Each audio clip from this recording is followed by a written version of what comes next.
सबसे पहले बात राजस्थान के कोटा में बागेश्वर बाबा के कार्यक्रम में उमड़े सनातनी जन सैलाब की। तस्वीर देख रहे हैं बॉस, पैर रखने की जगह नहीं। राजस्थान के कोटा में बागेश्वर बाबा की गौ माता महोत्सव श्रीराम कथा में लाखों सनातनियों की भीड़ उमड़ पड़ी और कथा के आखिरी दिन तो भाई रिकॉर्ड ही टूट गया।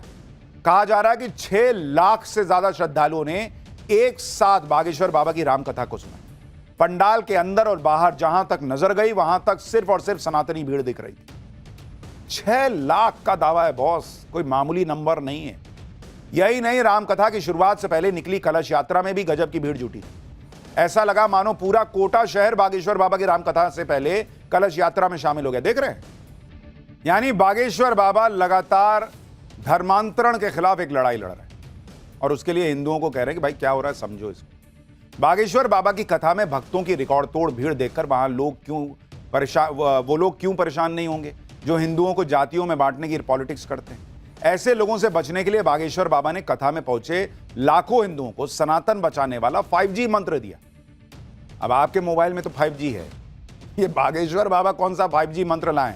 अब ये भी देखिए कि बागेश्वर बाबा ने कथा में सनातन बचाने के साथ ही राष्ट्र रक्षा की भी बात कहा कि राम कथा के साथ ही राष्ट्र कथा भी जरूरी है। लेकिन विरोधियों को बागेश्वर बाबा को घेरने के लिए मुद्दा ढूंढना था तो मुद्दा बना दिया गया कथा में बागेश्वर बाबा के मंच पर पहुंचे जवानों को। देखिए, यूजीसी के नए रेगुलेशंस को लेकर इस वक्त भयंकर बवाल मचा हुआ है देश में, सोशल मीडिया पर खास तौर पर। पहले से ही कई दिनों से लोग इस पर खूब लिख रहे हैं सोशल मीडिया पर, लेकिन अब यह बवाल सोशल मीडिया से धीरे धीरे सड़क पर आता दिख रहा है। और इस वक्त की स्थिति यह हो गई है कि यूजीसी के नियमों को लेकर सामान्य वर्ग में जो आक्रोश है वो बढ़ता चला जा रहा है। जनरल कैटेगरी में जो आक्रोश है वो अब कई जगहों पर सड़क पर प्रदर्शन के तौर पर दिखने लगा है और इसके विरोध में कुछ जगहों पर इस्तीफे होने लगे। इसमें सबसे ज्यादा चर्चा यूपी के एक ब्राह्मण अधिकारी की हो रही है जिसने यूजीसी के नए रेगुलेशन के विरोध में सिटी मजिस्ट्रेट के अपने पद से इस्तीफा दे दिया है। इस ब्राह्मण अधिकारी ने क्या कहते हुए इस्तीफा दिया, कैसे सामान्य वर्ग के लोगों में यह आक्रोश है कि यूजीसी के नए नियमों में उनके बच्चों को कॉलेजेस में, यूनिवर्सिटीज में, शिक्षण संस्थानों में गलत तरीके से निशाना बनाया जा सकता है। कैसे यह आरोप लग रहा है कि नियमों से सामान्य वर्ग के बच्चों को मौत के मुंह में धकेल रहे हैं क्या, जहां उनके खिलाफ कोई भी झूठी शिकायत कर देगा तो उनका पूरा करियर तबाह हो सकता है। कैसे यह आरोप लग रहे हैं कि यूजीसी के नए नियम जातिगत विभाजन को बढ़ावा देने वाले हैं, जहां जनरल कैटेगरी को पहले ही अपराधी मान लिया जाएगा क्या। ऐसे आरोपों को लेकर क्या कोहराम मच गया है, कैसे सवाल उठ रहे हैं। कांग्रेस का कौन सा कानून है जिसे अब बताया जा रहा है कि बीजेपी भी तो वही काम कर रही है। पीएम मोदी खुद हिंदू एकता की बात करते करते ये एक है तो सेफ है जैसे नारे देते देते ये कैसे यूजीसी का नया नियम आ गया, ये लोग पूछ रहे हैं। इस नियम को लाने की जरूरत क्या थी, लोग पूछ रहे हैं। दिल्ली से लेकर बिहार, महाराष्ट्र तक हिंदुओं में बिना बटे पीएम मोदी के वोट के तौर पर अपना समर्थन दिया। लेकिन आज वही हिंदू पूछ रहा है कि जब वोट देते वक्त हिंदू को एक होना चाहिए तो वोट लेने के बाद नीतियां बनाते वक्त उनको अलग करके क्यों देख रही है सरकार।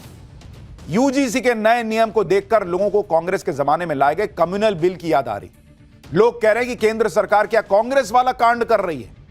आज इसके बारे में विस्तार से आपको बताऊं कि जो काम मुसलमानों के लिए कांग्रेस ने किया, क्या वही काम नरेंद्र मोदी सरकार ने ओबीसी के लिए कर दिया, और कैसे जबरदस्त कोहराम मचा है इस पर।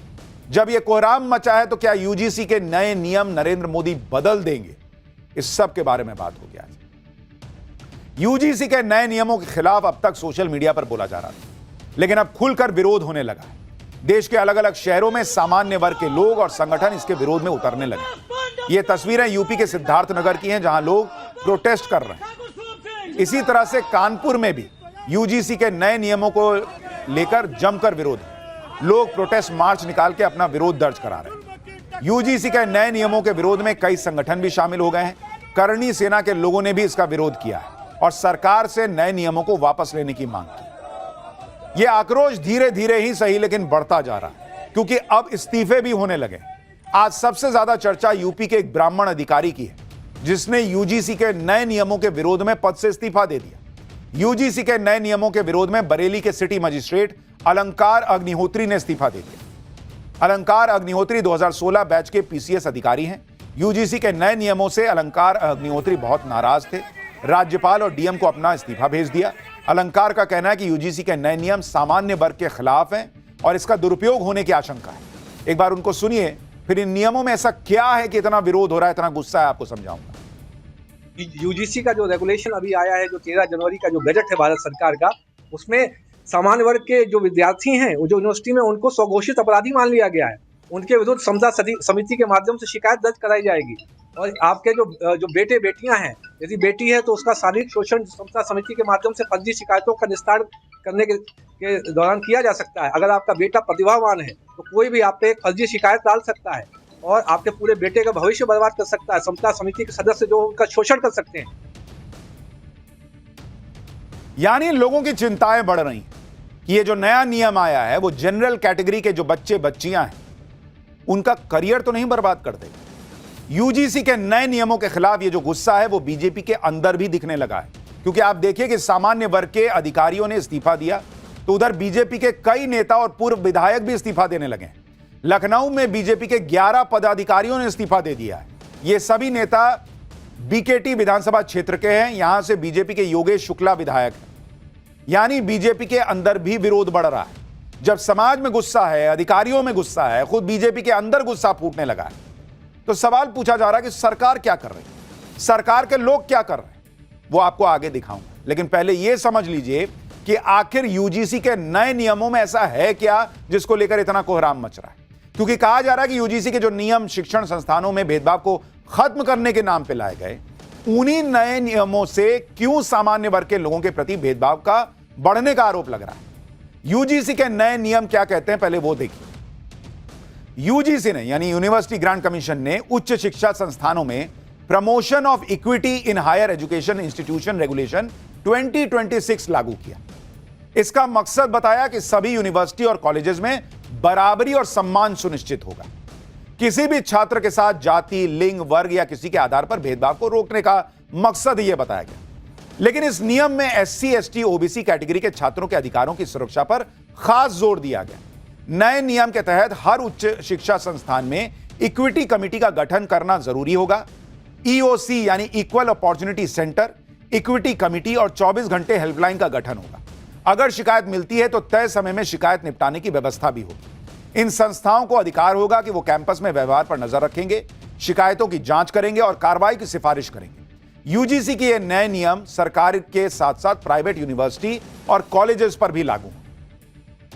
यूजीसी के नए नियमों में एससी, एसटी और ओबीसी वर्ग के छात्रों को खास प्राथमिकता देने का ही आरोप लग रहा है। कहा जा रहा है कि उनके साथ भेदभाव हो सकता है तो जनरल कैटेगरी के साथ नहीं हो सकता है। यूजीसी के नए नियमों का इरादा यानी इंटेंशन सही हो सकता है, लेकिन उसके कुछ क्लॉज ऐसे हैं जो कि सवाल पूछने पे मजबूर करते हैं। भाई, इंटेंशन आपका है कि किसी के साथ भेदभाव ना हो, सबको बराबरी से देखा जाए, तो सब में जनरल नहीं आना चाहिए। फ्रेमवर्क में जो कमियां हैं उसी वजह से इसका विरोध हो रहा है। यूजीसी के नियम के मुताबिक किसी भी छात्र के साथ जाति, लिंग या वर्ग के आधार पर भेदभाव ना हो। नियमों के मुताबिक लिंग में पुरुष, महिला और थर्ड जेंडर आते हैं, यानी जेंडर में सब कवर कर दिए। लेकिन जाति के मामले में ऐसी स्पष्टता नहीं है। जाति आधारित भेदभाव का मतलब सिर्फ एससी, एसटी, ओबीसी से भेदभाव बताया गया।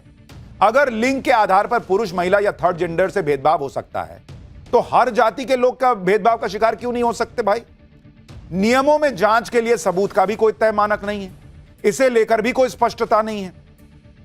आरोप लगाने वाले को साबित नहीं करना है कि भेदभाव हुआ है, बल्कि जिस पे आरोप लग रहा है वो साबित करेगा कि मैं निर्दोष हूं। अरे, ये क्या बात हुई बॉस। भेदभाव का आरोप अगर गलत साबित हुआ तो आरोप लगाने पर जुर्माना या एक्शन का भी कोई प्रावधान नहीं है। मतलब अगर पता चला कि आपने झूठे आरोप लगा दिया, किसी को फंसाने के लगा दिया, तो आप पे कुछ एक्शन हो सकता है, वो प्रावधान ही नहीं है। तो भाई, आपने तो कोई कुशन ही नहीं दिया है कि भाई झूठा आरोप कोई ना लगाए। पहले से एससी, एसटी एक्ट लागू ही था।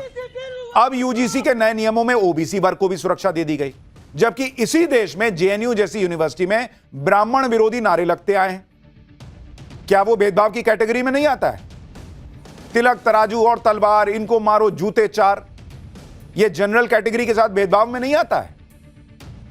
यानी इस पूरे नियम में दो बड़े प्रश्न खड़े हो रहे हैं कि भाई, एक तो जनरल कैटेगरी को क्यों नहीं रखा, और फर्जी शिकायत होगी तो उसके खिलाफ कुछ एक कुशन क्यों नहीं दिया, एक प्रोटेक्शन लेयर क्यों नहीं दिया कि कोई फर्जी शिकायत करेगा तो उस पर कड़ा एक्शन होगा।